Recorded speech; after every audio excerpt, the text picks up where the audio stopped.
Hello world, it is Thursday, April 14th, 2022, and looking out the window at Defiance. It's a bright sunny day today. I think it's going to be a bit cooler than it was yesterday, but we should get sun and at least no rain for the next few days anyway, so hopefully things can dry out enough. I can't even get my lawnmower out on the grass because it's so wet. The devotion for today is entitled Eat and Run by Kenneth Samuel. Kenneth bases the devotion upon Exodus chapter 12, verse 11, New Living Translation. These are your instructions for eating this meal. Be fully dressed, wear your sandals, and carry your walking stick in your hand.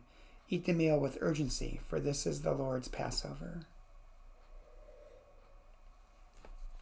And Kenneth Samuel writes, we hate to eat and run, especially when the food is delectable and those at the table are convivial. A good meal in a relaxed atmosphere is definitely among the sensual highlights in our lives.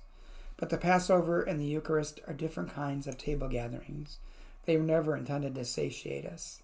These meals are intended to prepare and strengthen us for the difficult journeys ahead of us.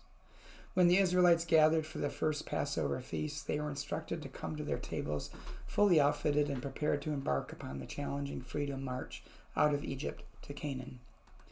When Harriet Tubman and runaway slaves gathered around the tables of the Underground Railroad, they ate not to be comforted, but to be strengthened for the hazardous trek northward toward emancipation. When Jesus gathered his disciples at the table for the Last Supper, the meal was not intended to relax them, but to commission them as witnesses of his solemn pilgrimage to Calvary. Every true communion celebration must be accompanied with a sense of urgency regarding the mission that immediately succeeds the meal. We are never to become so relaxed at the Lord's table that we miss the Lord's mandate to lay aside every weight and the sin that so easily besets us and run with patience that is set before us. The urgency of the Lord's mission beyond the Lord's meal reminds us that we do not eat to live. We really do eat. We do not live to eat. We really do eat to live. And the prayer, Lord, feed us at your table, then free us to do your work. Amen. One thing this devotion made me think of is that when we do communion, and in our church, in our tradition, typically most UCC churches are once a month, some are once a quarter. I think some may just still be holidays, but I think that's rare. It is really a moment to stop and consider that we are Jesus' disciples, just as the 12 were that sat around the table with him, and that when we take communion, we're in communion with one another and with Jesus. And in a way, it's a reminder of who we're tied to and how we are to live our life the way Jesus taught. I think sometimes we go through just we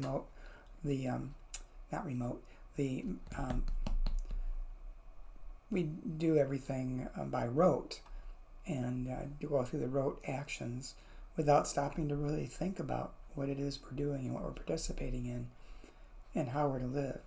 And the same is true, I think, of even a Sunday morning worship service.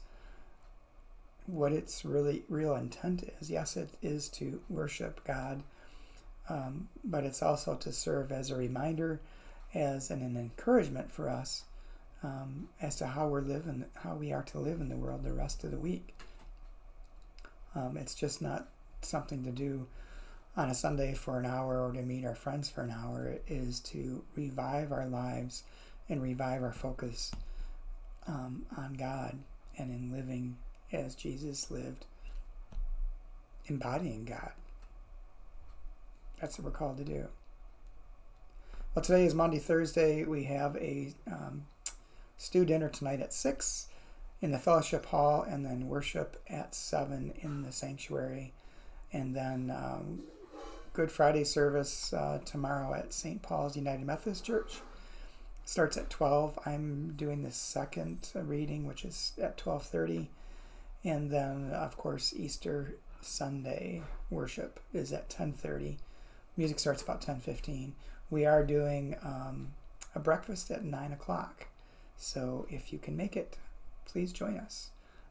everything will be also streamed on Facebook Live, except for the meals, of course.